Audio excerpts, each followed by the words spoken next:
Man jautājums IT speciālistiem. Kāpēc jūs neko nevarat izdarīt Latvijā? Ne jūs varat iztaisīt spēles, ne jūs varat iztaisīt TikTok apu.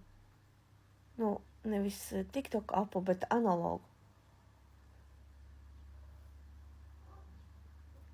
Tādā gadījumā ir jāslēdz ciet IT specialitātes virziens Latvijas universitātē.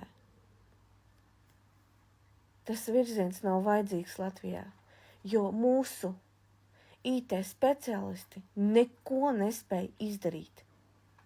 Visu taisa vai nu Ķīna, vai nu amerikāņi. Kāpēc mums nav sava nekā? Jums kauna nav? Kāpēc jūs mācījāties?